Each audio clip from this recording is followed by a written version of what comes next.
said, you motherfuckers is crazy. I said, I got to talk. I got to tell what I feel. I got to talk about my life as I see it. And now for our feature presentation. All right, welcome back. Welcome back to another episode of Life as I See It, the podcast. I'm your host, Jers, aka Life as I See It, episode 148.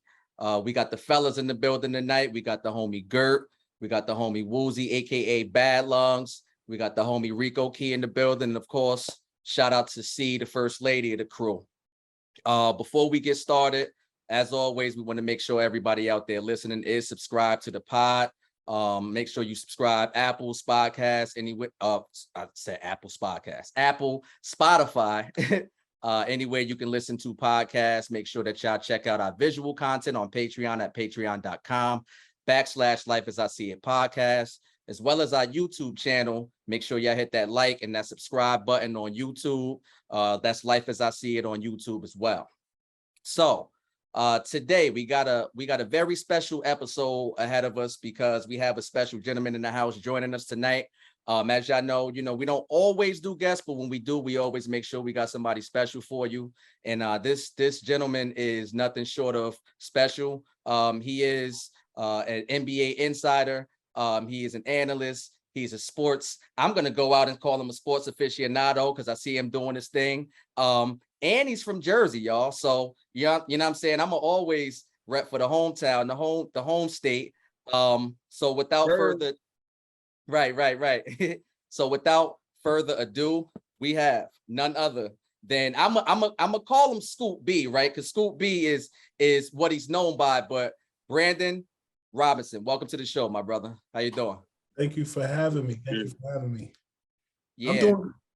I don't know if you asked me, I'm doing good. It's late when we taping this. I've been taping stuff like this all day, but thank you for having me nonetheless. And I hope that y'all are doing well. Sir, appreciate you, brother. Of course. Here we go. Yes. Absolutely. So before we get on into the intricacies of sports in that world, I do just kind of want to introduce yourself to the audience and tell a little bit about yourself. Of course, like I mentioned, you are a Jersey native and you are an NBA insider, but there was a story before you became the guy that you are today. So give us a little bit of your background, kind of where you come from, your story, and who you are and what it is that you do. Brandon is what my mother named me. Scoop B is what, professionally I've been known by for some time, but that whole thing started with me. Actually, I am born in New Jersey, split time between Harlem and Jersey. So I claim both equally. My dad's from Jersey City, my mom's from Harlem, and we ran a sneaker store in Harlem on 125th Street, men's shoe store as well, called Men's Walkers. We were the only Black-owned athletes for the New York State. And it really started my interest in basketball with those sneaker releases at our sneaker store. And, I would see Hakeem Olajuwon, Dominique Wilkins, Spud Webb, a bunch of people as a kid. And, between that and, my uncle running a basketball league citywide in Harlem as well. So anybody who came out of the city, whether it was, Stephon Marbury to Rod Strickland to Bernard King, that just being around that whole atmosphere of basketball, it kind of, introduced me to that world. I never was a Knicks fan per se, but, the Bulls were where I got my interest in watching basketball. 91 NBA on NBC. My stepdad is from Chicago, grew up down the street from there. So he turned on the Channel 4 and I was hooked ever since. And, those were kind of the introductory years for basketball. My formative years started at 12 years old, doing a radio show with the Nets when they were in New Jersey called Nets Slamming Planet. I hosted it with Albert King, Evan Roberts, who's on WFAN, and Chris Carino, who's the voice of the Nets on WFAN, executive produced the show. So, those were formative years for me. When I was a kid, this was 97. I was around Chris Broussard when he was at the New York Times. I was around Stephen A. Smith when he was at the Philadelphia Inquirer, and I was around Woj when he was at the Bergen Record. So I've been around a while, and I was able to do that for 2 years and then go back to being a kid and go to college and doing what I need to do, and then built my career after grad school, and here I am now sitting with you guys. So it's been a journey, and I'm having fun. And that's the blessing, right? I'm gonna let you go, girl. But that's the blessing, right? They always say, doing what you love is something that most people would do for free and get out of bed for free, but you love it, it's passionate, and you can make a living at it, and there's nothing better than that. So first and foremost, salute to you, because there's so many people who would dream of that opportunity to get up and do what it is that they love or are passionate about, but they got to go to the job that they don't really like just to pay the bill. So, you know, salute to you for carving out that path for yourself and walking in it daily. Thank you. I appreciate that. For real, for real. Now, Gert, you about to say something? Yeah, you know, you was touching on your introduction to it, but was there like a pivotal moment where you was like, oh no, this is what I want to do with it? Was like, this is what I really want to do. Something happened, something you saw, meeting somebody or something like that that made you decide? I've always been comfortable around celebrities. I remember as a kid sitting, my late uncle Kevin, he was a big jazz guy, and you know, in the store, it would be a lot of people who would just sit in and kick it with him. Like, you know, even, you know, our family business was run since the 60s. So like my grandfather moved from Florida to New York, and he opened a shoe shine stand in a shoe shine store.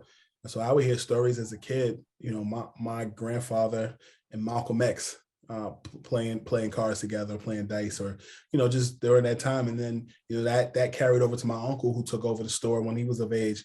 And Dizzy Gillespie used to come in the store, and then they would vibe together. Or like Paul Mooney. I remember Paul Mooney when he was alive. We actually met on Twitter because I tweeted something at him, and, you know, as the story would go, Paul Mooney and my uncle used to like have the store rolling, just, you know, talking about, just cracking jokes. Yeah. And you know, so I watched him, and I watched my other uncle, just that lifestyle. It just felt right. So I think, you know, so by the time I was like 12, 13 years old, you know, I auditioned for that position with the Nets. And you know, it felt right. Like I would be, you know, I remember, it's funny, I covered my first NBA finals this past June. And me and Nice. David Aldridge were waiting. Thank you. Me and David Aldridge were waiting for Uber. And I remember at 13 years old, waiting outside the locker room. And Jamal Anderson, he was playing for the Atlanta Falcons at the time. He went to the Nets locker room, and he was waiting for Keith Van Horn to give him his signed jersey, because they both went to Utah. And I remember standing outside waiting to get in the locker room behind David Aldridge. And here it is 20-something years later, and we're sitting there waiting for Uber at the same time in Boston, you know, at the finals. So it's like, you know, I think it was a series of moments. It was just, you know, it felt right. It felt cool. And I just walked in it, but it took work. It didn't just happen because I was in the building at 12. A lot of sacrifice, a lot of investing of time, a lot of no's, some yeses. I remember one time, you know, freelancing at 10 to 12 different publications at one time while living in my grandmother's basement just to pay the rent. Like, you know, I'm more impressed with my story as an adult than I am my childhood story, because I persevered. Yeah, man. And to bring it back and then bring it forward, because you speak of that time, and Harlem in particular was just so electrifying at that time. You know what I'm saying? Like, for you to name all of those people and that just be common practice every day, like you never know who you would see, like that was just an electrifying time. So to be caught up in that time, or come up rather in that time, you know what I'm saying? I could see how that would be impressionable on anybody. It's funny you bring that up, because you know, I went to school right outside of Philly, right outside of West Philly, a small school called Eastern University. And I have family out there, and, you know, they had never been to Harlem, or, you know, they didn't really go to New York like that. And so you figure I was in college like from 03 to like 08. And I had a cousin who went to college up the street, my cousin Jordan, and he used to say to me, yo, do people really wear Air Force Ones with Cheerios on them like Cameron? Like his whole perception of like Harlem was based off of music videos. Yeah. You know, like in Philly, I think Allen Iverson was really the celebrity that moved out and about like that. Like you would see AI walk into a Wawa to get a Dutch and then get back in his Rolls Royce. Yeah. that behavior in Yonkers, you see Jadakiss like that. Yeah. You know, but he doesn't play in the NBA. That's the only difference. So I think at that time, like even growing up watching the Wayans brothers, you understood them because you understood their humor, you understood the show.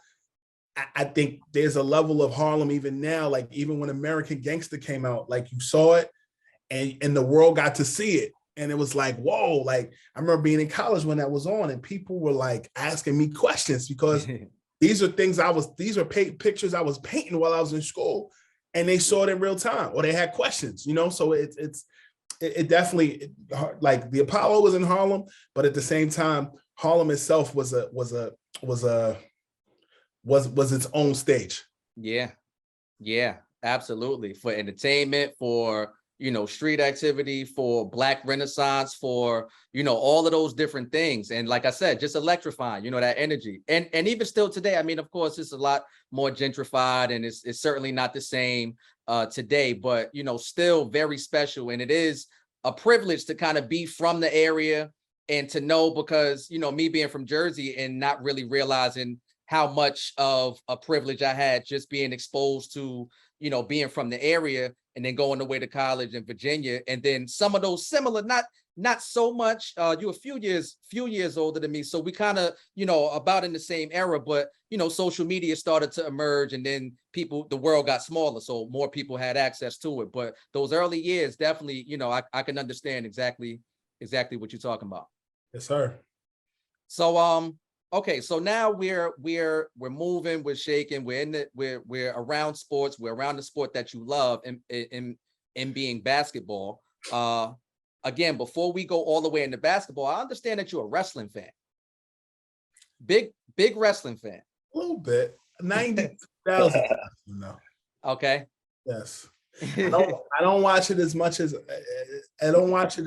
I did as a child, but growing up, Razor Ramon, as well as Shawn Michaels, Bret the Hitman Hart, and even The Rock, even Mark Henry. So and certain guys that I call friends to this day. I definitely appreciate that era of basketball, or excuse me, that era of wrestling, for real. Yeah, same. Now it's a total different thing. So respectfully. But yeah, so speaking of basketball, right? So today, Bally Sports, right? Bally Sports, talk to us about your relationship with Bally Sports, and kind of how that came about, right? You talked about your journey, persevering through all of those no's. I'm sure it wasn't just, hey, I'm going to apply to be, on a part of the company, and then you just got it. So talk to us about that journey and actually landing with Bally Sports. So out of grad school, I was living in my grandmother's basement for like 5 years after grad school. I tell this story all the time.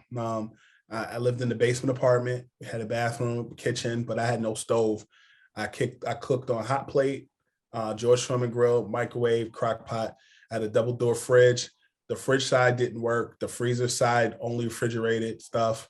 And I would often be, adjunct professoring at a couple different colleges, while still having an EBT card in my back pocket, working on red carpets, just getting the videos and the articles I needed to go from point A to point B. And at the time I was was volunteering at The Source. They didn't have any budget to pay me. So I was at The Source magazine for a few years and just got my clips up. And between there, at some points I was freelancing at 10 to 12 different publications. But I always had relationships, dating back to childhood to now. So, 2013, I was freelancing at the East Orange and the West Orange Chronicle and the East Orange, New Jersey Record. I was chronicling Jabril Peppers, who's now in the Giants, back when he was in high school. I was chronicling Kyrie Irving when he was at the Cleveland Cavaliers pre-LeBron coming back, and just built relationships there. And just let clips grow. I ended up writing some one-offs for Max Preps, which is a CBS affiliate. And I was doing this thing where I was booking guests for shows at CBS.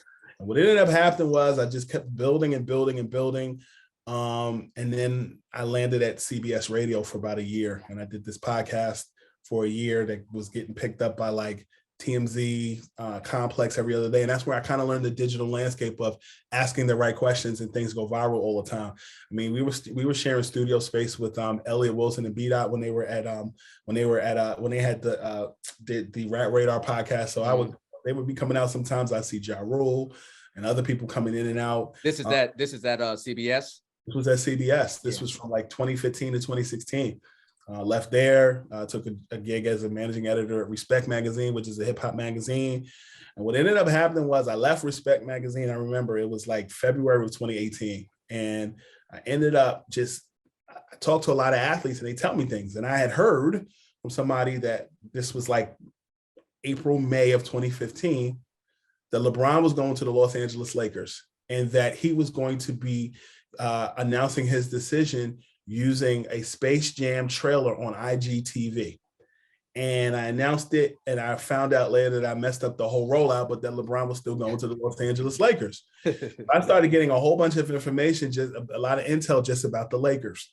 LeBron ended up going to the Lakers. The following summer, Kyrie Irving, I knew, of course, I've been covering since 2013, was joining the Brooklyn Nets, and he was bringing Kevin Durant with him. And by that time, 2018, the summer of 2018, I was looking for my next spot. I was also, me and my business partner were producing Scoop B Radio, which garners now at this point 10 to 15 million streams annually, with guests of all over the place. My own platform. We started it, out of a shoebox. Was sitting collecting dust in my parents' in my closet at my parents' house, in my room at my parents' house. And what happened was we digitized old tapes, we had old interviews with Dikembe Mutombo, Kendall Gill, Jason Williams, BJ Armstrong, Scott Burrell. And we just built Scoop B Radio as far back as 2016 and really took that head on. But at the same time, I reached out to heavy.com, and decent platform. They hired me to create original content. And I grew with heavy.com from 2018 till about 2020. And I left at the right time because it was time for me to kind of spread my wings. I had moved into a new place at the time, and I kind of I put out on social media that I left heavy.com and didn't work out there. But the very next day, I got a call from a friend of mine at Bally Sports Network. And he said, would you like to be like our Woj or our Shams at Bally? And I don't know if you know this, Bally's owned by Sinclair. They also own Stadium. Stadium is one of the networks that Shams Charania is on. So our checks are signed by the same company. And basically, they hired me to be their digital NBA insider. I accepted the role last spring. And, I've been there for some time and been able to have some fun, but also do some solid work. Yeah, that's amazing, man. That's amazing. And I think really what you've been speaking to this whole interview is just the power of relationships. The power of having relationships, being able to capitalize on those relationships, not exploit them, be honest, move with integrity. Because when you look at someone like a Stephen A. Smith, who's probably one of the biggest, insiders or analysts that people know, he is very brash in delivery, but he does pride himself on getting the scoop, no pun intended, and having those relationships and breaking news, right? So how tumultuous can it get when everybody's fighting to get the story and to be first? Like, how difficult can that rat race sort of be? I mean, we're taping today. What's today's date? August 11th. I use an example that happened today. I don't know if you guys were paying attention about the whole thing with Kyrie Irving, supposedly when he negotiated his contract for 60, he only wanted to play 60 games next season, and the Nets said no. Did you guys see that? I didn't. The person who reported it, he's a colleague of mine. I don't have a problem with him. I got a call from somebody today, mad. And I said, do you want the guy's number? No, I want you to relay a message. And I called that person, told them what was going on.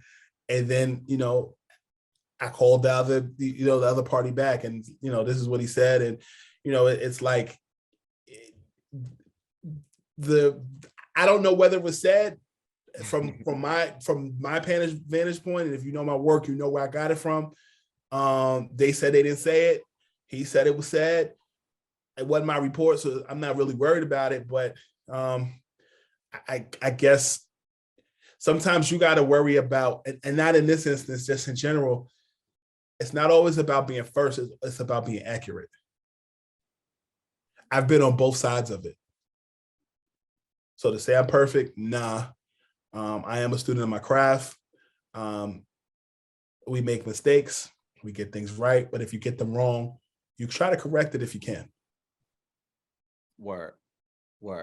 Now, let me ask you this, switching gears just a bit, because when we get into some of those barbershop talk debates about, who's great, who's not, who's the GOAT, all of those different types of conversations, one of the ones that always gets brought up is LeBron Jordan comparisons. You're going to get that any basketball conversation you have. It's just the inevitable, right? We've spoken often about just LeBron's ability to be great and where he took the NBA, who he is and what he means to the game of basketball, so on and so forth. And we know the legacy that is Michael Jordan. Now, I know on this podcast, Gert takes a different position, or has taken a different position, in terms of speaking to Michael Jordan's greatness, right? So, Gert, in terms of his greatness, why you believe he was great and why you believe people place him where he is, kind of speak a little bit to that perspective. So I don't want to get anything confused with, as the conversation goes on, but I do think Mike is one of the greatest all time, right? His dominance and what he did in his era, amazing. But I don't compare Mike to who he played against. I compare Mike to all of the other greats who dominated their time frame. And to me, so it started out as just questioning it, right? I'm a person who, you just can't tell me anything and I'm going to run with what you tell me. I have to see something tangible on paper for it to make sense to me. And when I started looking into Mike, his name is not on the top of none of the records, right? So when you look at the most points in the game, he's far down that list. When you look at rings, he's far down that list. All of these stats that they hold in the NBA, he is not at the top of any of those lists, but yet everyone considers him the GOAT. The GOAT, to me, is greatest of all time. Can only be one greatest, right? So I say when you break basketball up into any of these statistical categories that they hold, if he is not number one, how do people put him at the top? And that got the wheels turning for me. And I started looking into it and asking people questions, right? So I'll let you respond to that, and then I'll push further to why I think it is that he is considered the GOAT.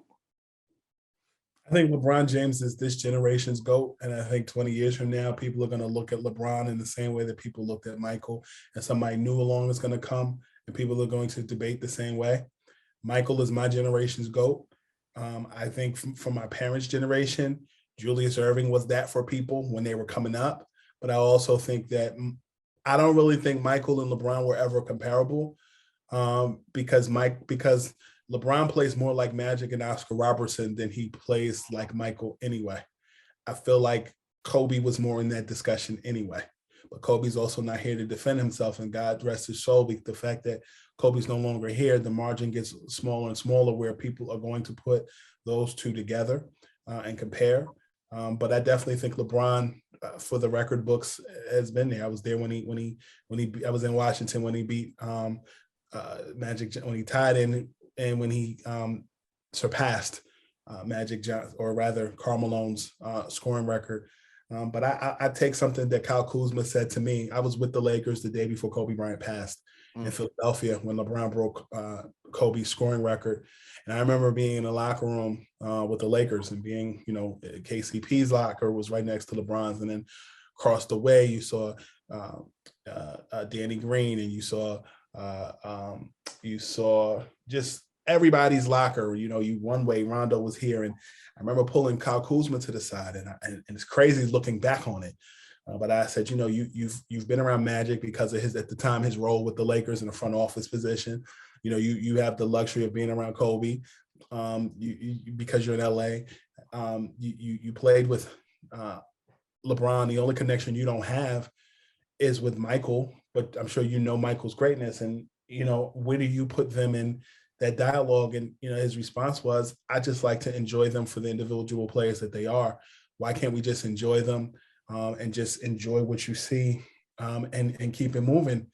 And then the next day, Kobe passed. And it's funny because I ran into Kuz like 2 weeks later. Mitchell and Ness had this gifting suite during All-Star weekend in Chicago in 2020.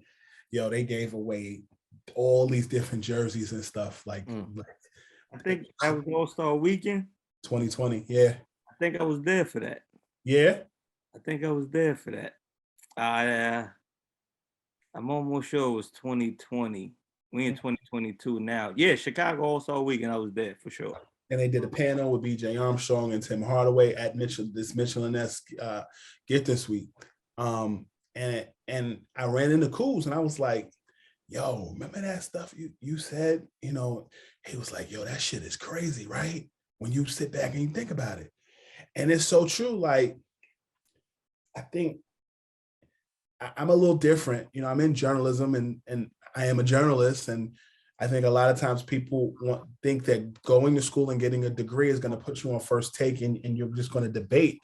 Like you got to put in the work as a writer for many years, as a TV personality for many years. And I think Stephen A. Smith and Skip Bayless have made a good living by debating and by getting people to argue.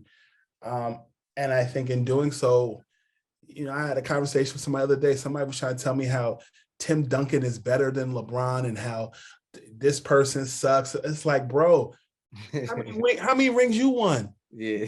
Like, the license to talk about somebody and you ain't been in their shoes. So it's like, I'm a little Mr. careful. Fundamental. Huh? He said Mr. Fundamental is better than I think Skip Bayless and Stephen A. Smith have given they made the field a little jaded. Well, let me say this. They give people the license, so everybody tries to talk about or downplay somebody's success. I don't agree, but I understand that is something that people do and people make a living off of it. So Michael is my GOAT. LeBron, I enjoy his game. We're the same age. I've enjoyed his game since he was in high school. But I still don't think there's really a comparison because I think they play two different games. Got you. My only thing I'd like to add to that too is like I agree with what you're saying 100%, right? But the marketing dollars, like, cause I look at stats. Everybody says you can't count stats, right? But I just think at the time Mike caught the NBA, you had Nike, Gatorade, and the NBA all pumping marketing dollars into and it. Wheaties too, yeah, Wheaties. You have all of these different brands who pumped so much. Now, with respect to him, every time the cameras was on, he put on the show. He 100% fulfilled what he was supposed to do. And there was no games off. There was no anything. He fulfilled his end of that deal. But I personally believe the competition he went against, right? He was a boy. I mean, he was a man playing against boys per se at that time, where basketball wasn't like it is today, where you got kids from probably 8 years old doing real NBA workouts today. He was the first, I think, to really embody that mindset that, no, this is what I'm going to do full time, and nobody's going to be able to compare or defeat me. And that's what he did, where it took 4 years of college to go to the NBA. College game is different than the NBA game by a long shot, but just what he did, I think was awesome. But evolution, things get better with time. Definitely. Yeah. And that's that on that, I mean, because again, we can look at this from 1,000 different angles and pick apart, each little nuance. But I think everything that, or all of the points that the both of you made are valid. And I think it's safe to pretty much leave it there. Now, I do want to get your take on the on Kevin Durant, because we have yet to find a landing spot for KD. I'm hearing some rumors about him maybe not even leaving at all anymore, and maybe that he was reported to say he wanted some sort of coaching change and maybe he would stay, or I'm not sure. So just all of the energy surrounding Kevin Durant, do you think he stays in Brooklyn? And if he doesn't stay in Brooklyn, where do you think, he may actually end up? The answer to where he actually ends up is I don't know.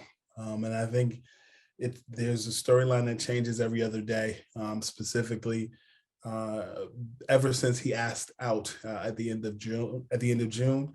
What I do know is that there have been a plethora of teams that the Nets have had conversations with, the Toronto Raptors, who don't want to part ways with Scotty Barnes, the Pelicans, who I've told the Brandon Ingram is not someone that they want to just give up a package that would include Ingram, Nance, and picks. And the Pelicans, are the most unique and perfectly fit team to trade pieces with Brooklyn because of the multiple first round picks that they had from various trades with the Lakers and the Milwaukee Bucks. As far as the Phoenix Suns go, the Suns aren't willing to part ways with Devin Booker and Cam Johnson and Malik are more suitable, or in their eyes, than giving up Booker. And then, the 76ers have been a dialogue. And, recently it was reported that the Sixers, or rather Kevin Durant has a list of the Sixers and the Celtics as teams that he'd like to go to. And, folks that I've spoken with on the 76ers side have shared with me that, there is mutual interest and that they did pick up the phone and call the Brooklyn Nets when they heard the news about that situation. And, it would likely be a packaged deal that would include Tobias Harris, Tyrese Maxey, and Matisse Thybulle to Brooklyn. I know that ultimately, when you talk about coaches and general managers, what was underreported throughout the course of the season, I'm told, is that the way that the players weren't necessarily seeing eye to Steve Nash, was apparent. And I know that in this situation, a lot has been said about Kyrie Irving's relationship with James Harden. And in fact, some of that blame and some of that lack of relationship stems from not just that, but also Steve Nash and James Harden not getting along. And so now you're starting to see some of that stuff rear its head in certain ways based off of what some of my other colleagues are reporting. But I've seen it in real time. The Sean Marks part of it, from some folks that I've spoken with, they feel like you can't run a Nets organization like you may a San Antonio organization where he's come from. And that ultimately people are going to make a lot more noise, whether it's the fan base, whether it's the players and more. And also there are some other issues as it relates to Adam Harrington, who is a former Nets assistant coach, who Kevin Durant did bring in, who he trains with in the offseason. And, some of the other representation of us that may be lacking. Yeah, you do have Jacques Vaughn, who is their lead assistant, who is African-American. You do have Royal Ivy, who is Kevin Durant's best friend. And KD is the godfather to Royal Ivy's daughter. But at the same time, some other people have stepped down. Amari Stoudemire stepped down. David Vanterpool is no longer an assistant with the Nets. And it seems like there's something in the water there. And it seems that people can't get along, aren't getting along, won't get along. But the Nets ultimately do not have to trade Kevin Durant just because he wants to be traded. And if they choose to trade him, they don't necessarily have to trade him to the destinations that he seeks. So Hold up, is there any chance of the Lakers or Kevin Durant? Yeah. You trade LeBron James with it? No, Anthony Davis for Durant. Anthony Davis for Kyrie and Durant. You said Anthony Davis and Westbrook? Yeah, for Kyrie and Durant. No shot at that. So Zaza.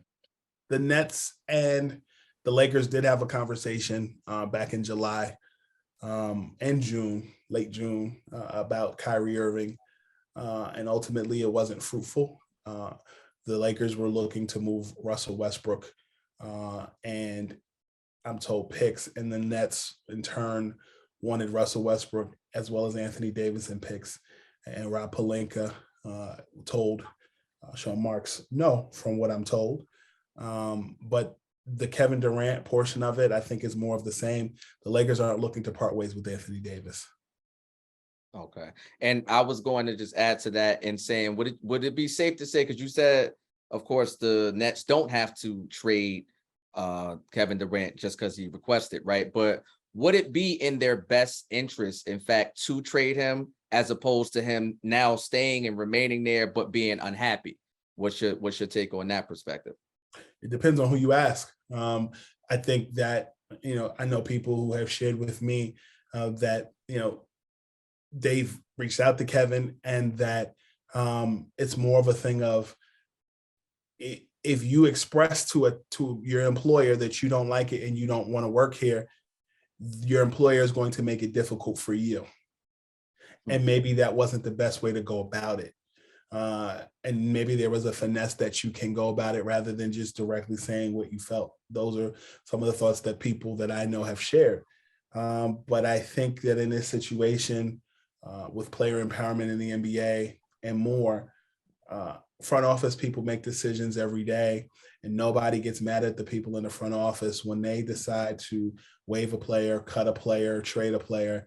But when a player realizes the power that they have, many people get upset. And I know that many people peg LeBron as the catalyst for the decision in 2010, but really and truly, this was something that took place in sports way before LeBron. If you look at baseball with Curt Flood and his decision in free agency, it went all the way to the Supreme Court. This was something that took place many years ago. And I think that ultimately for Kevin Durant and the Nets, my hope is that they sit down before training camp and figure this out. I don't see Kevin Durant personally sitting out prior to training camp, just because I think he's going to fulfill his commitment, and he ain't trying to lose no money. But I do think this is something that has to be resolved in the next couple of weeks. Okay. And then last question on KD.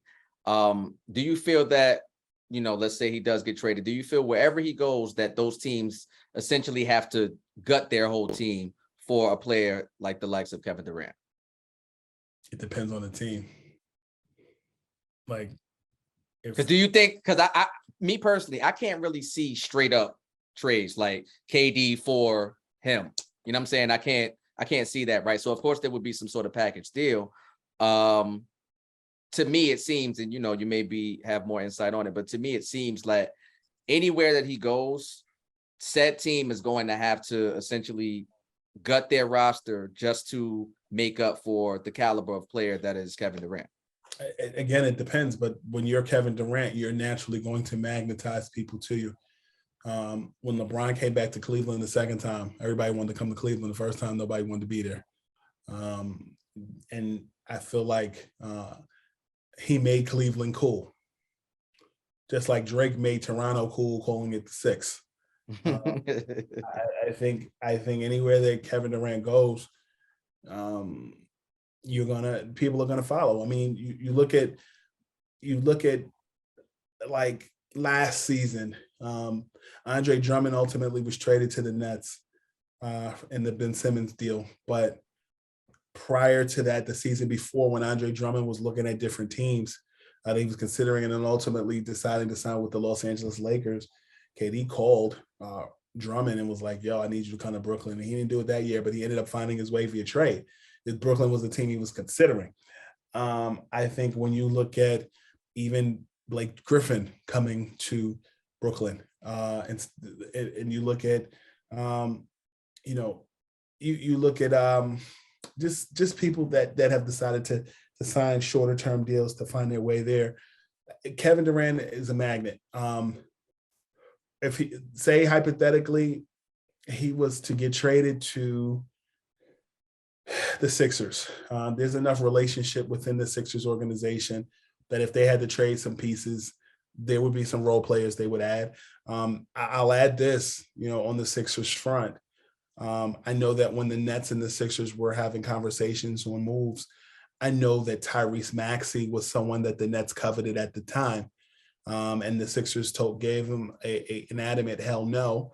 And I think that, that may still be the case. I know that Tobias Harris has been someone that I know that the Sixers and the Sacramento Kings had a conversation in January, and they were deciding between outright trading to get James Harden, or they were deciding on whether or not they wanted to execute on a trade with the Sacramento Kings, in which they would have gotten Tyrese Halliburton, as well as other pieces, and they all ultimately said no, and they decided that they were going to go in a direction and go after James Harden. And I was hearing this conversation in January that the Sixers feared that if they did go after James Harden in any type of trade, that the NBA would be investigating collusion. I heard that in January, and now you're seeing that in real time this summer. And so I think that when you look at this situation with the 76ers, it's going to be interesting with Kevin Durant. People are going to be like, well, him and James Harden are cool. That doesn't really count as or constitute as collusion because, they're friends, they're teammates twice and more. But I think ultimately, to answer your question directly, there would have to be some moving pieces in order to bring certain role players in. You can't see. I think that's ultimately why Carmelo Anthony hasn't signed with a team yet, because he's looking to see whether he's going to return to the Lakers, whether he's going to come to Brooklyn, whether he's going to go to the Warriors. Like, he has options. So I think there is a culminating effect contingent upon where Kevin Durant joins via trade, if he goes somewhere via trade. Got you. Now I want to switch gears a little bit. You being a journalist from a traditional standpoint, of course, you studied in school. As you already, outlined, you put the work in, worked your way up through the ranks, so on and so forth. You now have examples of what at least Draymond Green is coining the phrase of like new media, right? So he is an active player in the NBA, but he's also doing his podcast live. And there are a lot of people in the traditional space of journalism that seem to give a lot of pushback. You as a journalist yourself, and just being, of the game and of the culture, how do you feel when you see athletes like, say, a Draymond Green, and just the whole sentiment of new media and the way that things are changing? How do you feel with the ushering in of a new way of covering the sport? Well, first of all, Draymond went to Michigan State School of Communication. So I think people look at him as just an athlete, and, he went to school, but he's also creative. I spent some time with Dre during the finals off and on, and we talked about the new media specifically. And what I came away with was new media means more than just players doing media. Like, Draymond doing media as an active player really isn't new. You saw Jalen Rose do that with Mad Sports on BET. And then years later, he's at ESPN. It's funny, I was on the phone with Kendrick Perkins about a month ago. And, they both work at ESPN. And I said to Perk, I said, yo, did you know that Jalen Rose, your colleague, used to be like doing stuff he would be like a correspondent for Fox Sports for our Best Damn Sports Show, period. Did you know he was doing Mad Sports? Like, that would come on right before or come on after Teen Summit on BET. It was like, get the out of here, for real. Like, I was like, yeah, like, so when you look at Dre, it must be something in the water in Michigan, because they're both from Michigan, Draymond and Jalen. But Draymond doing it, he's just doing it in a digital space. And so when Draymond and I talked about the whole new media thing, one of the things that he said was new media is really kind of calling out the old guard for saying things for sensational value rather than for the journalistic purpose. Yeah. So I think guys like him, guys like CJ McCollum, guys like JJ Redick, they all are current, former, transitioning into retired into media space. I mean, when you saw Charles Barkley on when he was a player, you kind of knew he was made for TV. Like, I remember him doing a press conference when during Dream Team, and somebody asked him about Angola. He said, "I don't know much about Angola, but I know Angola's in trouble." He's always been, media savvy in that regard. But I think the new media, to some people, it means certain things. I don't hate on those brothers. I'm glad to see people elevate, but I also do know that in this media space, you got to be talented to get on. And that's taking some jobs away from people who went to school for that. I'm cognizant of that also. Me personally, I've been the type of person who was able to get along with the retired players as well as the new players. It's all about blending in. Yeah. I think, and this is just my wild theory, but I think at the end of LeBron's era, it will usher in all new media personalities due to the younger players and who has the relationships with the younger players, kind of how Stephen A was for Iverson, and that pushed him. I don't want to say that's the only reason, but you have it gave him that credibility or that extra added credibility. But I look at the TNT, Shaq, Barkley, and Kenny, amazing. But the relationships with the younger players, I don't know how much, how their relationships fare. With the Ja Morant's, Luka is there. I would take the JJ Redicks and those guys to be closer to those relationships. Can you speak on that a little bit? What you think, your opinion? I think you're right. I have a stylist, and he told me when he dropped some clothes off some years ago, he said, "Yo, stop focusing on the Grant Hills and the Jalen Roses so much and focus on the Ben Simmonses, the Ja Morants, the Luka Doncic, and more, because those guys are in. You're trying to get in. And the young people are undefeated. So, focus on those guys and build up. Those older guys already." And it's funny because when I was at the finals, I had on these white shorts and a pair of Balenciaga shoes. And I was walking on the court after the game, and Grant Hill's like, "Hey, yo, where you get those from? I'm old school, but we laughed about it." But then, you walk past the Warriors locker room, Damian Lee walked past. "Where you get them shoes from?" We took a picture together. It's on my Instagram. But you have to build with young people, because those people end up becoming older people. That's why Jamal Crawford is so respected. Mm-hmm. Yeah. Speaking of shoes, and you got a long history with shoes. Yeah. And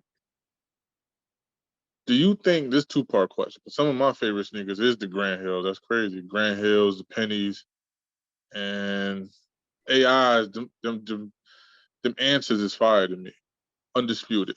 The second one, right? Huh? The ones that came out like 98, 99. Right. Well, those.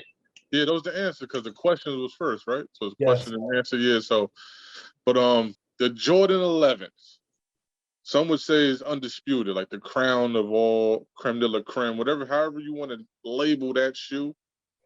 It's right. Do you ever think that shoe will be dethroned by another athlete or another entity? I know Yeezy's doing his thing, but that's not necessarily basketball.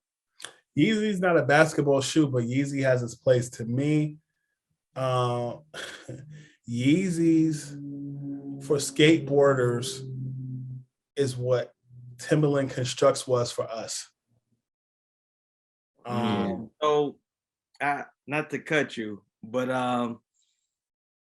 I've came to another, I question a revelation. Yeah, an epiphany.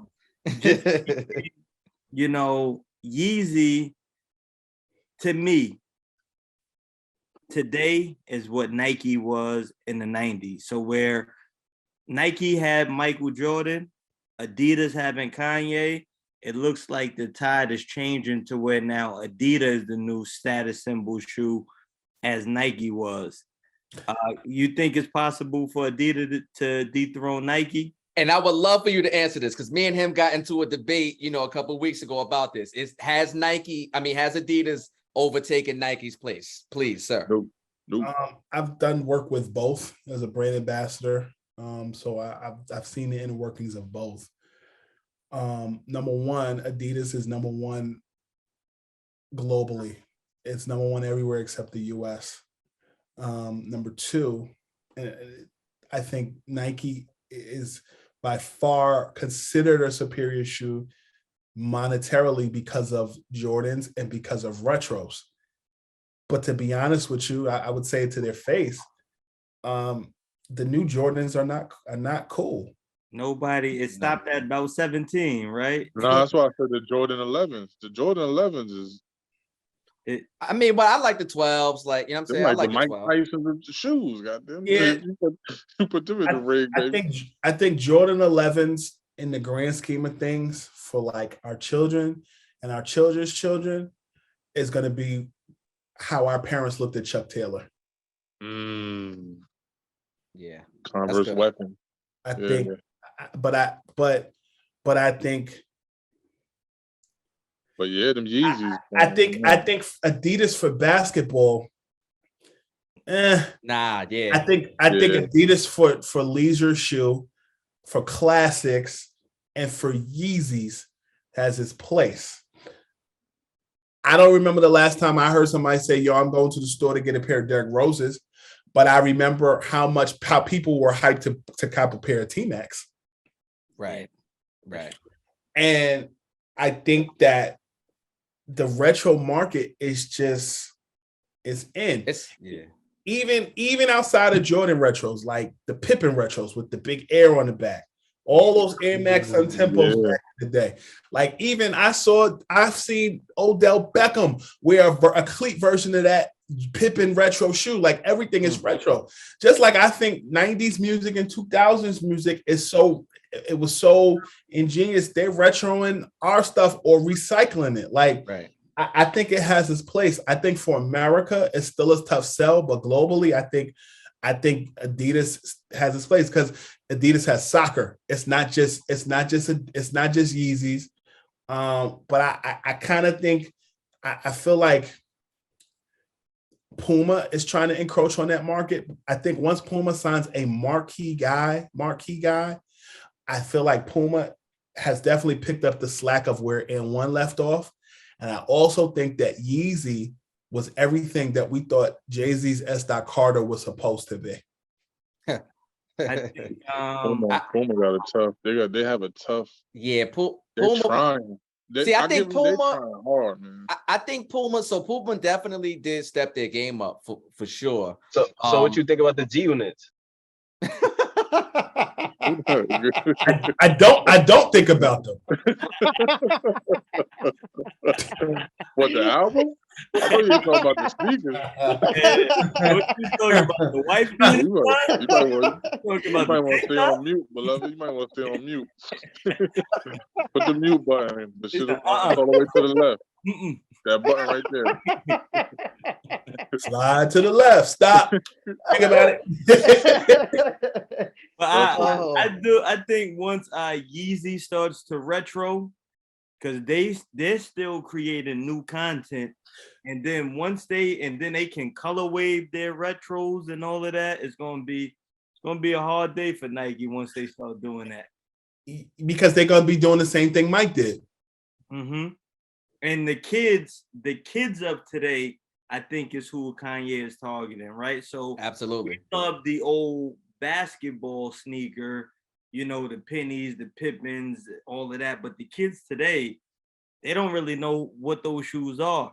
So it's the parent putting those on their kids that knows what it is. But the kid want the Yeezy. Yeah. Yeah, the only thing that's making those sneakers still relevant is the fact that you have to get them by a certain time, or else the people who sell sneakers now have them, and the markup is crazy. So StockX.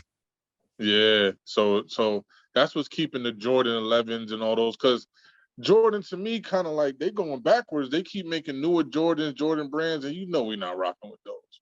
We rock to a certain number, and that's it. After that, when you start mixing Spizikes and all this, like we're not doing that, dog. I think I mean even to the point where you get the off-white look with the twos. I never really was a Jordan 2 guy, but at the same time, I feel like now some of the Russell Westbrooks, the look I like, the colors are a bit too much for me. Yeah. I don't know if I could rock with the Rush. I feel like the Jordan 1s keeping Nike alive though. The Jordan 1s are always going to be classic. They're never And they're not uncomfortable. And I got 2 pair. Yeah. The They uncomfortable. Extremely. Extremely. Always but like that's the skateboard wave though. That's a every now and then shoe. For comfort, I'm not wearing it. That's a style for a photo and putting my Crocs on after. That's a fact. That's a super fact. But and then just to double back with Puma, I was gonna say that I feel like they're kind of targeting that classic. It's like a classic look, right? So I think it's more of an older demographic, a more seasoned demographic. You see Hove with his Puma stuff on, and when Nip did his collaboration with Puma, and on the West Coast they wear the Cortez Nike. So that slim look, I think it's more of a classic thing. I don't know if it's gonna be infused in culture with the youth so much as like Adidas and some of the other brands we already mentioned. Right. Yeah. It's tough. So how you feel about the New Balances? Because the New Balance is holding their weight right now too. Yeah, part of it is a lot. Rich Paul and his influence in getting his clients to sign with them, and also Kawhi was really the strange fruit who did it from the beginning. You look at Kawhi, and I'm looking, but the background, it looked like you got John Toussaint Dusable in the back, and then he's blacking your okay. I see what you're working with. My brother Zach Levine, he signed that deal with New Balance. And I think didn't DeJounte Murray sign with New Balance also? I'm not sure. I know Kawhi. That's the only one I know. Kawhi, yeah. To your point, I think Kawhi is the one who kind of ushered in that new regime of New Balance. Do you remember when Scottie Pippen wore New Balances? I do not. On the court? He wore New Balance before he wore Nike. Really? James Worthy wore New Balance too. Yeah, I'm not gonna lie. New Balance is kicking up. There's New Balance out there for $300 now. Like, that's crazy. And that's what I was gonna say about Puma. Puma is too affordable, and the kids don't like affordable. They like a certain price point. That's what's gonna make it hot. But here's the thing. Nike Monarch sneakers are to Obama what New Balances are to the Reagans of the world. Those are dad sneakers as well. Mm-hmm. New Balance was never losing money. Right. Because New Balance was sponsoring, if I'm not mistaken, New Balance was sponsoring Harvard's tennis team. Yeah. I feel like New Balance, yo. I feel like us as consumers of hip hop and culture, as much as we like the Euro look, I feel like when we bought Lacoste polos back in 2006, we was late. I saw that in the 80s and the 90s, but it's cool. I feel like sometimes we late to stuff, but at the same time, the same with New Balance. I feel like New Balance kind of comes in and comes out. I remember when Cass was wearing Mountain Gear boots, like 97, 98. We tried to bring New Balance back too. Oh yeah, I had those with the Parasuco jeans. Yeah, Jersey was wilding. They was wearing that Parasuco jeans and Anichi velvet sweaters. Remember the Maurice Malone jeans? Yeah, the Maurice Malone, Boston Tommy Hilfiger. Yeah, scandalous. The Jabot jeans, yeah. Philly was big on Jabot. I was out there in 05, 06. That's all they was wearing. They was wearing the capri shorts. Nah, the capris was out of control. Philly was out of control with the capris. Yes. Yo, the Jabots with the Reeboks. Yes. Yeah, Yes. they was definitely out of control with that. And then even going back to New Balance, me going to school in Virginia, it was a DC thing. That's when I first was introduced to it. DC was heavy on New Balance, and still today. And Nike boots. Nike boots to the max. Hey, I say we started the Nike boot. Uh-oh. I give y'all ACGs all day. Nah, yo. I'm telling you. Kiss that with the champion hoodie. That's like Nike boots first. Who did? Jada Kiss. Thug it out. Jada that had them colorful ACGs on first. Well, we were wearing Vasquez.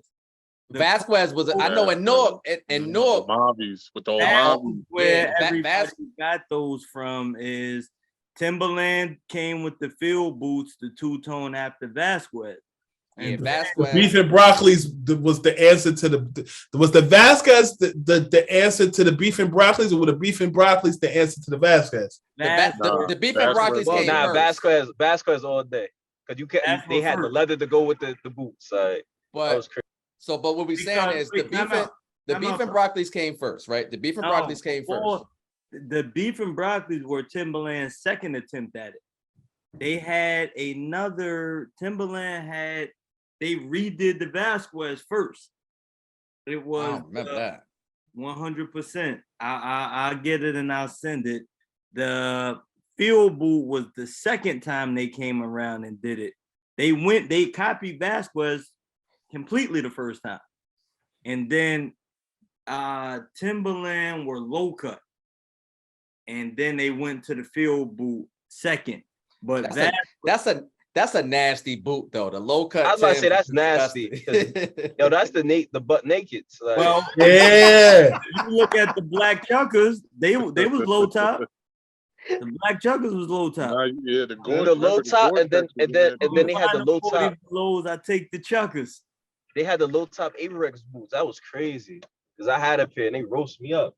Yeah, you wildin'. Y'all remember when the Patrick Ewing sneakers, when he had his own shoe? Yeah. For sure. I remember I had them and I went to private school and all the white boys was laughing. Those aren't Jordans. I said, no, these are Pat Ewings. Yeah. And then I see everybody retroing them now. Yeah. Fab kind of brought them back. Fab brought the Pat Ewings back. Yeah. So nobody had a pair of Shaqs? Yeah. Which were the Reeboks one? The pumps. The Kamikaze. No, that's the Sean Kemp's Kamikaze. Wait, Kamikaze, the ones, the Hypnosis. That's the Shaqs. Those are the Shaqs. Kamikaze was Sean Kemp. Kamikaze was the Sean Kemp's, but the first one was the Shaq Attacks. The Shaq Attacks was the Diagnosis. No, we're not doing Diagnosis though. Huh? The Shaqnosis was hard. The Shaqnosis Attacks. Those was, I like those better. When he hanging on the rim like this. Well, that's Diagnosis was the first one. Hold on. Girl, they talking about Diagnosis with the shit look like you hypnotized in your sneaker. You didn't like those? Those was hard. Those are the Shaq Attacks. Those Shaqnosis, man. Shaq Attacks were the first ones. First ones, those the fire ones. With the tongue that kind of like the Jordan 6s. Right. Yeah. And it's just a simple Reebok sign on the side. And it got like a certain gum sole, a certain it's just fire. Yeah, they fire. And then the Kamikazes was that's the Sean Kemp's, Yeah, Sean Kemp's, and then the Shaqnosis. I'm gonna tell you 2 Reebok sneakers that was dope. The Nick Van Exels. Remember it had the splash on the back? I don't remember those. Talking about, yeah. And then the Frank Thomases. Oh yeah, that's baseball. Yeah, I remember Frank Thomas. Yeah, they were cross trainers. They were Reebok Frank Thomas cross trainers. Yeah, I do remember those. Yeah, those was dope. Damn, I forgot about those. But then the black tops is Reeboks too, right? Yeah. Yeah, damn. Y'all bringing me back. I remember I had some black tops too. Damn. All right, so real quick, let's put this to bed, right? So we talk about we talk about Jordans, we talk about Air Force Ones. G-Units? No, never. Why? Look, Yo, Air they Force Ones. outsold Sean Carter's though. Yo, chill, bro. They did. I like the commercial that 50 and J did for the S. Carters and the G Unit shoes. Yeah, it was Freestyle. hard. Yeah, that was hard. hard. Shot for both of them was just a commercial. And you remember the S. Carter commercial when Jamal Crawford was in it? Hell yeah. Yeah. Hell yeah. Yeah. Word. But I was gonna say no mids. No mid Air Force One with the strap. That's nasty. You shouldn't have those on your feet. And you can't do the mid Jordan ones. That's like, you can't do it. High top, low top, or nothing. What do you say? Today. Who, me? No, I'm asking Scoop. Oh, I'm gonna tell you what I think was low key dope. The low top or mid Jordan 11s. Derek Anderson wore them. The low Mike, top. and Mike Bibby wore them. I had them as my shit. I got them right there. 2001. It was around that time, and I sat down with Derek Anderson. It went viral when I asked him about making the Jordan low top shoe. Like, how did he convince Mike to let him do it? Yeah, yep, that was the snakeskin ones. The 11. Yeah, let me hear that. Derek Anderson was like, he went in Mike's office and was like, "Yo, y'all really need to make the 11 low top." He was like, "Really? You think?" He was like, "Yeah." So he said he shaved it down. I was like, "Did Mike give you credit for that?" Nah. But he gave Mike the idea, and Nike ran with it. It was Derek Anderson's idea. That's dope. Yeah. So look, we done talked a lot of basketball. We mixed a little culture in it, but of course, a lot on this podcast in particular, we always talk music, right?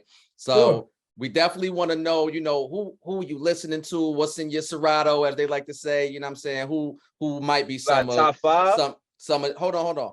You can answer that too, but some of your favorites now, and then some of your favorites all time. Who Scoop listen to? Right now, who you listening to? What's moving you right now? On the plane, in the office while I'm working, Jay all day. If not Jay, I'm listening to any variation of stuff I came up on. So Cam, Jim, DMX, Jadakiss. Jadakiss is my second favorite rapper. Jay is my first. Good shit. How you feel about Esco? Nas? Yeah. Nas is dope. I don't have a problem. I don't hate Nas because I like Jay. I like them both. I like beatbox. I was at a conference in Vegas last week, and I was on stage while Dougie Fresh was performing, and I like beatboxing. So, to this day, I like that. I like listening to Big Pun. Big Pun is up there as far as my favorite lyricist.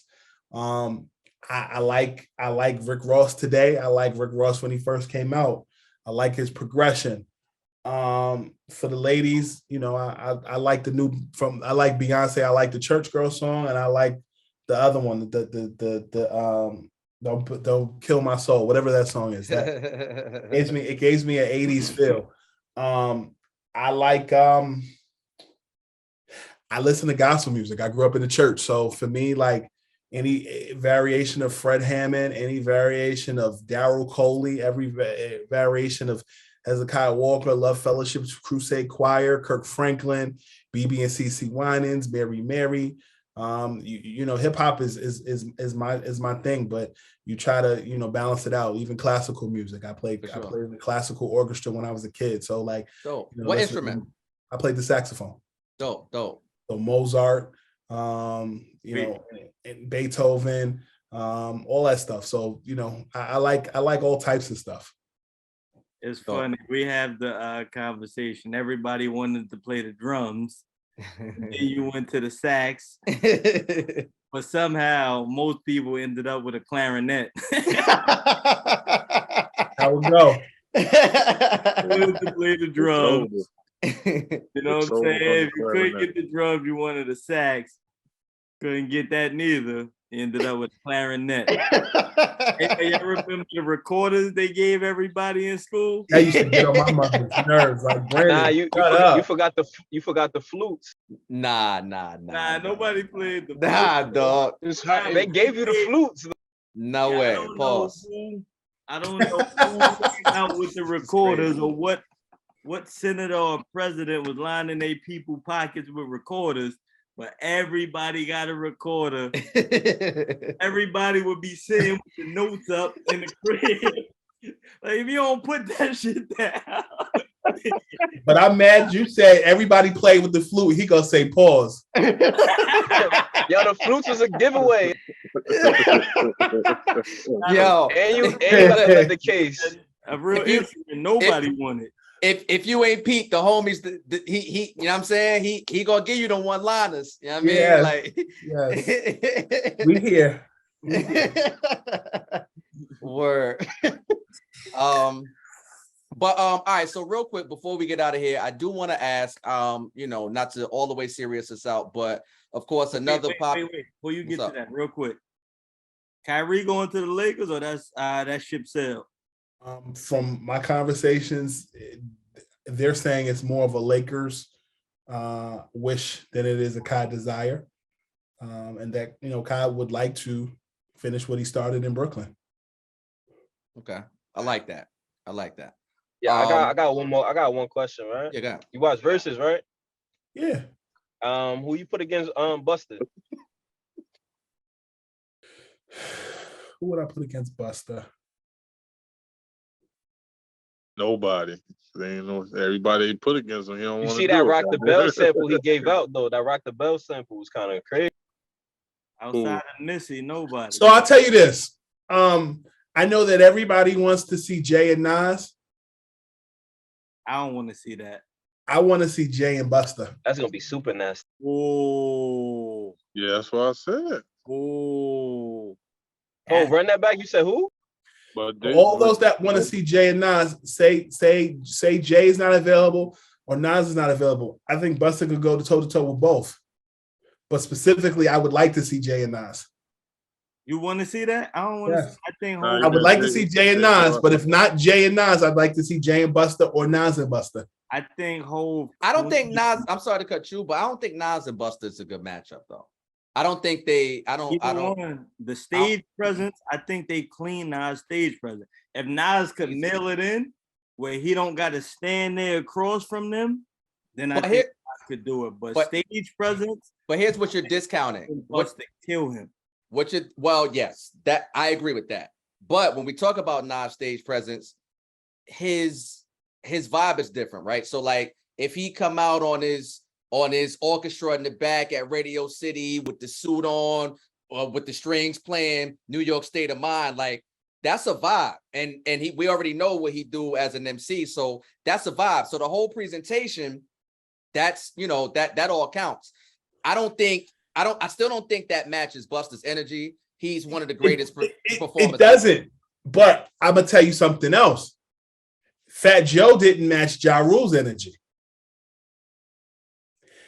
And he got cleaned up. And Ja, people forget Ja Rule had a catalog. People always discount Ja because of 50, and Irv Gotti is making 50 look smarter every day, by the way. But I feel like Ja Rule's catalog could go toe to toe with Buster's catalog too. Buster and Spliff hands down clean anybody up. I put my money on Buster and Spliff. Stage anybody. It's gonna be a long day for anybody going against. Yeah, it's gonna be a long day and he got his catalog is crazy too long. His catalog by himself. He got songs with Janet Jackson. Yeah, but I think Snoop should have won against Buster though. I don't think Snoop should have won against DMX. He cleans him. Buster cleans him. Okay, so God rest the dead. If DMX were still DMX around, and Buster. DMX and Buster. Listen, listen to me. Listen to me, right? DMX versus Jay-Z. Then hold on, slow down. I say DMX Buster because we're talking about best performers, right? DMX in his prime, we know in his later years, he didn't have the wind and all of those different types of things, right? But him at his prime, at his peak, and Busta, even now, whether he's at his peak or even now, I think Busta and DMX, that would have been the show, because everybody always says those are the two people in the industry you don't ever want to follow. LL, man. Busta and LL. Fuck it. And we forget about LL too. LL, Yeah, I would say like to Busta see and LL. LL. Yep, that's the only way. Well, because they can all go back to, he got Leaders of the New School and he got all of his shit from the 80s. So, you know. I'm going to tell you something. I would like to see Jay and LL Cool J. I like that. I like that. I would also like to see Drake and LL Cool J. Definitely don't want to see that one. Nah. I bet. Hey, you know what? Argument. What ladies is gonna be out there? No, oh yeah, I definitely would go. I'm trying to get a ticket. But you got hits for the ladies. You got hits for the dudes. You got hits for the college kids. You got hits for white people. You got hits. I mean, you got on both sides. Oh no, that's pandemonium.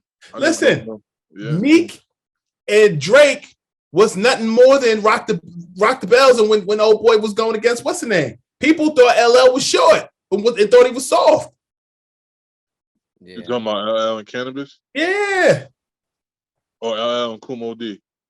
Cannabis. More Cannabis than Kumo D. All right. Word. Yo, Reasonable Doubt, Hell is Hot. Reasonable Doubt all day. Or Hell is Hot. I put Is Dark and Hell is Hot as the best rap album ever. Shit. Because of the time period it came out in, where there was nothing like that, and it brought a new energy. I killed hella batteries on that in the Panasonic. That album in the Panasonic was it ran them all. It ran your Panasonic down for sure. Because right now we need a DMX right now. Like Griselda is trying to be that energy, but DMX came by itself. No hype man, no just great energy, great lyrics, gritty. Like think about what was out at that time. You're talking about 98 where everybody was jiggy. Yeah. But I think the Griselda's not problem, but the kind of hurdle they're in now, whether it's they're just gun-ho on what they want to do or whether they got the cognitive conscious to do it, is that they don't got radio records. Yeah, DMX still gave you he did crossover record. And it was still fire, and it was still him. They just played. They played crossover. He didn't. If you go to Dog and Hell is Hot, there's no crossover records. Not on that album, but no, the next one. Yeah, but if you wasn't on the next one either. The next one was Flesh in My Flesh. You got doing radio records. Yo, Flesh in My Flesh was crazy. That ain't the one with the one with Party Up is what? Year the Dog? That's like the fourth one. He gave you that. That's when games is being played. When just how it's going down. What album was that? That's Flesh in My Flesh. That's not a radio record. I'm politicking, chicken, wondering if I'm a creeper. So Flesh in My Flesh has my niggas on it. It has We Don't Give a Fuck. My niggas was crazy. Sipping. That's Flesh in My Flesh. Yeah, Slipping. No Love for Me. But none of them is radio records. Nah, no Love for Me is a radio. No Love for Me is a radio record. Slipping and they wasn't playing that. That was K Slay. And no other cats got love for me. Not a radio record, dog. Nobody gonna bust slugs for me, but my dogs are gonna be with me. No, but Edis that is. Girl, they singing about ops right now. You trying to really bring lyrics into it? They singing about the ops right now. But we about to spin singing about that's 98. But they got a bed. We talking about 98. That came out in 98. The games is being played. How it's going down. It's all in its on. Little hook. Deeper. Yeah, that's radio. Ain't No Way is on there too. Yeah. Ain't no way. Ain't no. Yeah, I'm about to go listen to that one. Word. Nah, I mean the music is fire. You definitely You get the life as I see it stamp of approval. You definitely you tapped into what you need to be tapped into for sure. You know what I'm Got to be saying? relatable to the players you're covering. Yeah, that's a fact. Real quick, top 5 NBA players of all time. Who you got? There you go. So my list is kind of like guys that I enjoyed watching and guys that I had a relationship and guys I feel like my game is like. So Michael, of course, I didn't play nothing like him, but so I'm gonna give you Michael. I'm gonna give you my other 4. So number 2, Antoine Walker. Number 3, God rest the dead, Anthony Mason. I miss that guy. Oh, you like them brawlers? Yeah. 4, LeBron.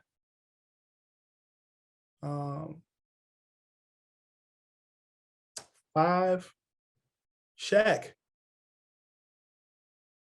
Okay. Undisputed. Yeah. And I think for Shaq, it's so much more than just basketball. It's relatability, marketability, and I'll be honest, like when we were all in the house, and things were shutting down in March of 2020. I told you I was at All-Star Weekend in Chicago, and the summer before I spent some time in LA and got cool with Shaq. We exchanged numbers, and he changed his number. So I saw him again in the back during, like in the green room with Charles, Kenny, Shaq was back there, all them people.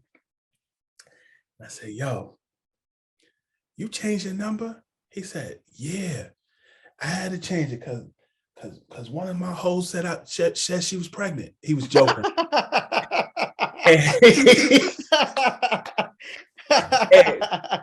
And he put his number on my phone, his new number. So this was like a month later. This was like after, we all was shut down. And I picked up the phone. I called Shaq and I said, yo, I need you on my podcast. Oh, yeah, we're going to do it. We're going to do it. So we recorded it. And that interview, like was just so informative, like how he thinks, how he moves. Like it was all encompassing. I've had his mother on the podcast. Shaq and I met in 2014 and at All-Star Weekend. And at the time I was at the Source magazine and I had to crowdfund to go to All-Star Weekend because I was at the Source and they wouldn't pay for me to go. And when I went out there, Shaq's mom and Shaq were just so nice to me. She invited me to events and, over the years, like I would just see Shaq at various functions and it was always love. It was always cool. So for me, it was so much more, Shaq and Mike were my 2 favorite players, like watching in the 90s. I remember when Michael retired, I told my mom, I don't like the Bulls no more. I like the Orlando Magic. And then when Mike came back, I like the Bulls again. But like, it for me, like he's one of those guys that's just always been accessible to me to this day. And just, a wealth of knowledge. Kenny Smith too. Kenny Smith is definitely someone that, going back to my family's roots in grassroots basketball has always been kind to me, accessible to me, and just a wealth of knowledge. So I was glad to see him get his just due in the Point Gods movie as well. Like I've watched that movie literally about 3 times. Yeah, fire. I just watched it again. I gotta catch it. I might watch that tonight. Yeah, we were talking about it on our last pod. Woolsey was telling us about it. I haven't seen it yet, but I definitely need to catch that for sure. Yeah, and I mean, it's just other guys that have just been accessible and cool, like Stephon Marbury. I'm glad to see him get his just due these days. Jamal Crawford, I think the world of. So I know you told me to give you 5, but there's so many more. Yeah. That I legitimately just respect. Kyrie Irving. Rod Strickland, just guys that I like for various reasons, guys I built relationships with, and guys whose game I like. I really feel like Magic Johnson was the original. And if there would be no Ben Simmons, LeBron James, and Lamar Odom if there was no Magic Johnson. Word. I just like watching his game. Word. Allen Iverson, I feel the same way. Yeah. And that it's an unfair question every time. It's almost like a trick question because it's like how do you narrow it down to 5? It gotta be, they gotta open that up to like 10 at least. Like, you know what I'm saying? And I even probably gave you 10. I probably gave you 10, but whenever I'm in it, I have interviews or I'm having conversation, I always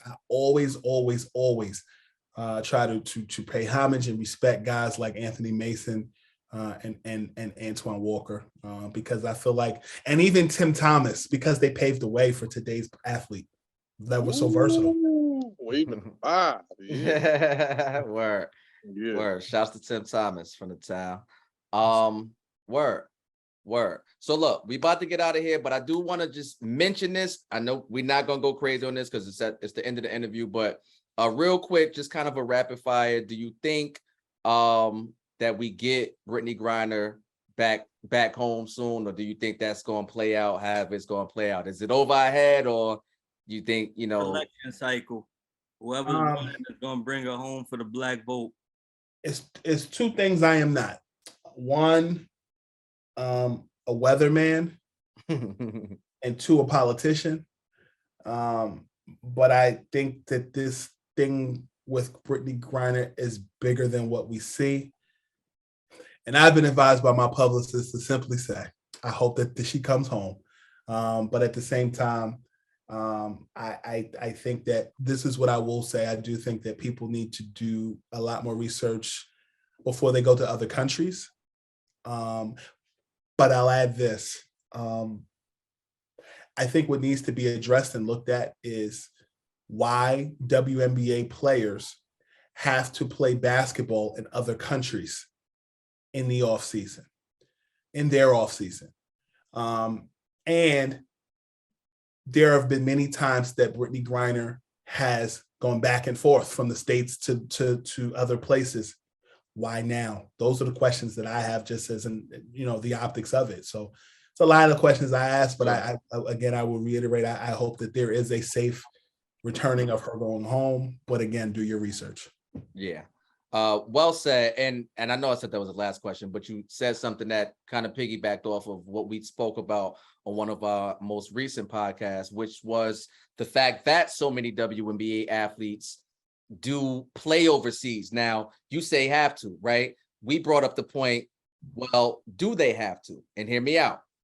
Obviously, the pay gap is not even close. It's damn near, it is disrespectful in comparison to, right? What the men make versus what the women make. But we understand there are reasons for that. The sport isn't as big, there's not as much money pumped into it, so on and so forth.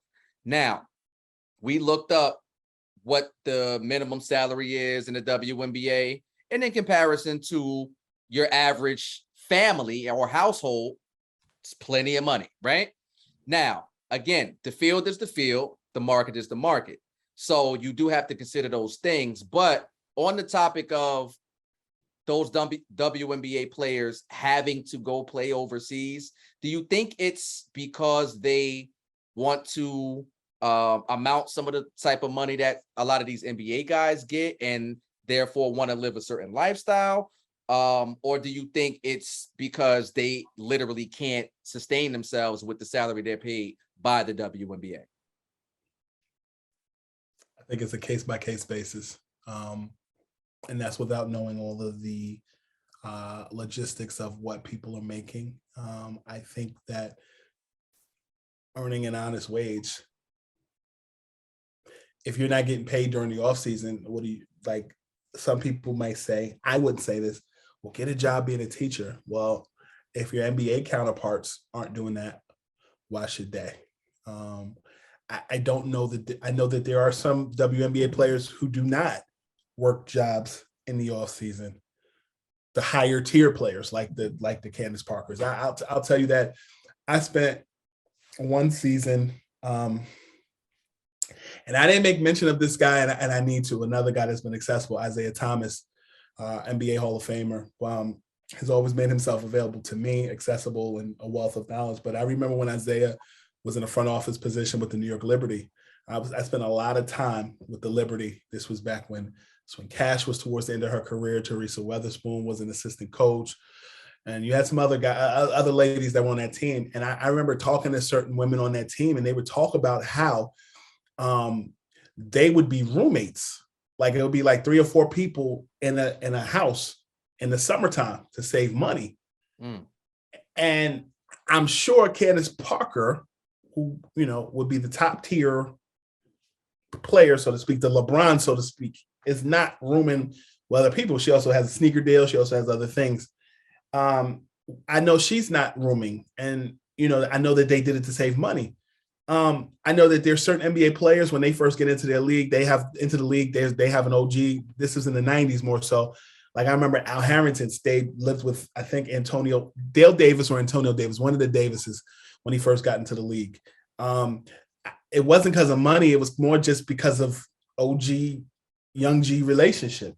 In answer to your question, I don't know what people's overhead is. So that's why I don't think there's a blanket one way to answer that question.